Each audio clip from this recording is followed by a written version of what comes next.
একাদশ জাতীয় সংসদের প্রথম অধিবেশনে বুধবারই প্রথমবারের মতো প্রধানমন্ত্রীর প্রশ্নোত্তর পর্বে সংসদ সদস্যদের জিজ্ঞাসার জবাব দিলেন প্রধানমন্ত্রী শেখ হাসিনা। মাননীয় প্রধানমন্ত্রী কর্তৃক উত্তর দানের জন্য নির্ধারিত।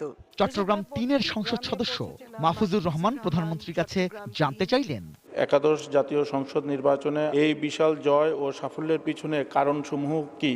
প্রধানমন্ত্রী বললেন, তার সরকারের ১০ বছরের উন্নয়ন আর বিএনপির ব্যর্থতা হিসেব করে সিদ্ধান্ত নিয়েছে জনগণ।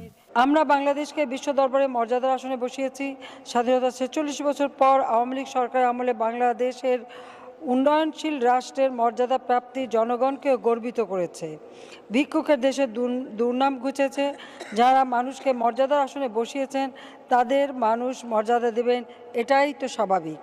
প্রতিপক্ষ শক্তিশালী হলে প্রতিযোগিতা জোরালো হয়।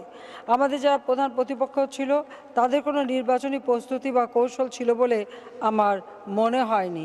জামায়াত ইসলামকে নিষিদ্ধ করার ব্যাপারে কি করা হলো বা হচ্ছে জানতে চেয়েছিলেন সংসদ সদস্য নজিবুল বশর মাইজ ভান্ডারী। তাদের নিষিদ্ধ করবার জন্য ইতিমধ্যে কোর্টে একটি মামলা রয়ে গেছে। সে মামলার রায়টা যতক্ষণ পর্যন্ত না হবে সেখানে বোধহয় আমরা কোনো কিছু করতে পারি না। আমি আশা করি কোর্টের রায় খুব শীঘ্র যদি হয়ে যায় তাহলে জামাত দল হিসেবে তারা নিষিদ্ধ হবে।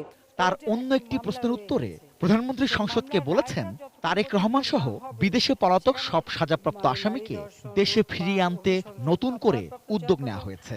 মানুষ খুন করা থেকে শুরু করে মানি লন্ডারিং এবং ১০ লাখ অস্ত্র মামলা, ২১ আগস্ট গ্রেনেড হামলা, বিভিন্ন মামলা, এতিমের অর্থ আত্মসাৎ, এই সমস্ত মামলায় যারা সাজাপ্রাপ্ত, যারা গ্রেপ্তারকৃত আছে, কিন্তু যারা বিদেশে পলা করে আছে, এখন যে পলাতক আসামি তাদেরকে ফিরিয়ে আনার জন্য ইতিমধ্যে আমাদের আলোচনা চলছে এবং আমি বিশ্বাস করি ইনশাল্লাহ আমরা তাদেরকে ফিরিয়ে এনে শাস্তি কার্যকর করতে পারব। অপর এক প্রশ্নের জবাবে প্রধানমন্ত্রী জানিয়েছেন, ডিসেম্বরের মধ্যেই পদ্মা সেতুর কাজ শেষ করার ব্যাপারে আশাবাদী তিনি। কারিগরি দিক থেকে অত্যন্ত জটিল এই সেতুর পাইল ড্রাইভিং চলাকালে সয়েল কন্ডিশনের কারণে কিছু পাইলের পুনরায় ডিজাইন করতে হয়েছে।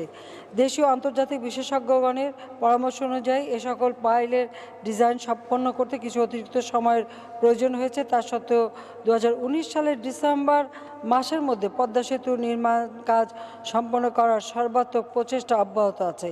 রিজওয়ান ফয়েজ, 18 নিউজ, ঢাকা। এবং পদ্মা সেতু হয়ে ফরিদপুর জেলার ভাঙ্গা হতে বরিশাল